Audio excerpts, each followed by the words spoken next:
to the floor is Fairbairn, National Secretary of People's Assembly.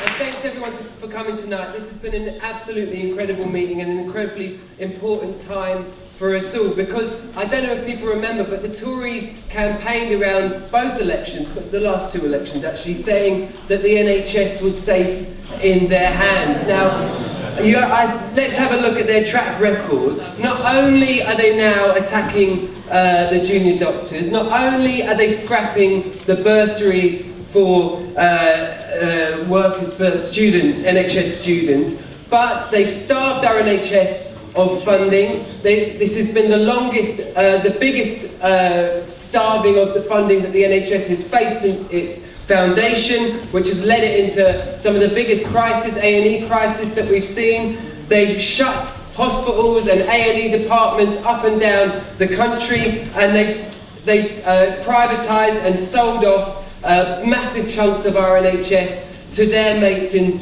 big business and in the city. Now that's not what I call safe.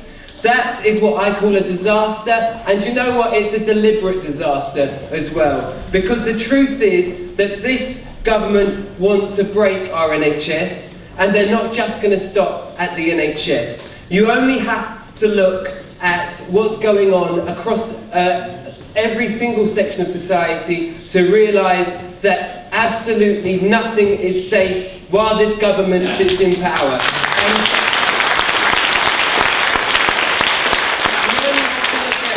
Millions and millions of people that have been forced into poverty because of this government, the millions of people whose wages have been forced down, whose conditions have got worse, yet at the same time we're having to work more hours to make ends meet. You only have to look at the vicious attack on our right to organise in the workplaces with the horrible trade union bill that the Tories are trying to pass through.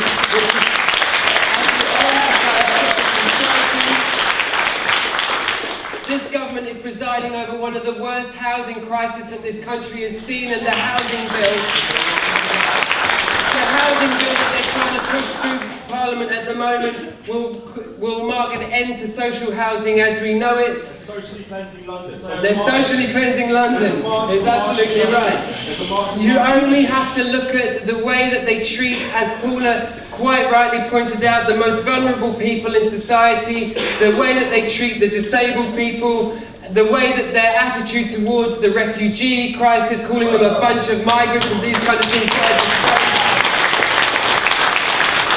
And don't you think it's an absolute disgrace that they allow all of these different things to happen, and at the same time they let big companies like Google get away with paying less than 3% tax, and the big businesses get away with billions and billions of tax at the same time. It's clear that this government's priority is those at the top and not the majority, and that's why we can't wait till 2020. That's why we need them out now, and that's why we need to act now. And that is why the doctors' strike and what's going on with the doctors right now is so important for everybody. The public has shown absolutely fantastic support for the doctors, and the next time that they take strike action, which I'm certain they will, we need to do all we can to get out there and support them, get our trade union banners down there, get every section of society supporting the doctors.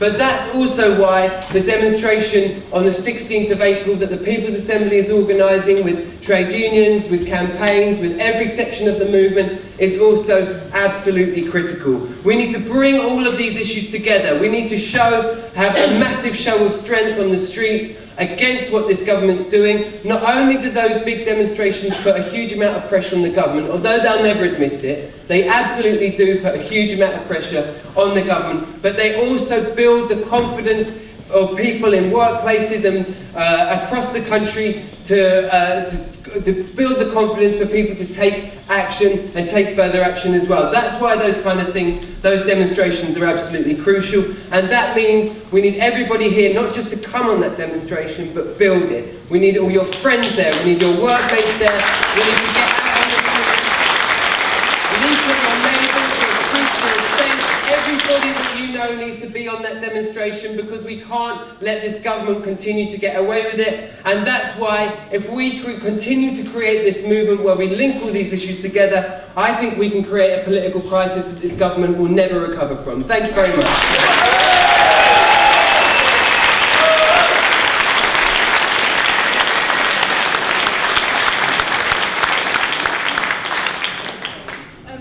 I wanted to quickly mention, this dispute has done well to unite doctors. We've seen a massive mobilisation of huge swathes of doctors, and the next step now in this campaign is to unite with the wider anti-austerity movement and begin with the first step in that is building for a massive healthcare block on the 16th of April.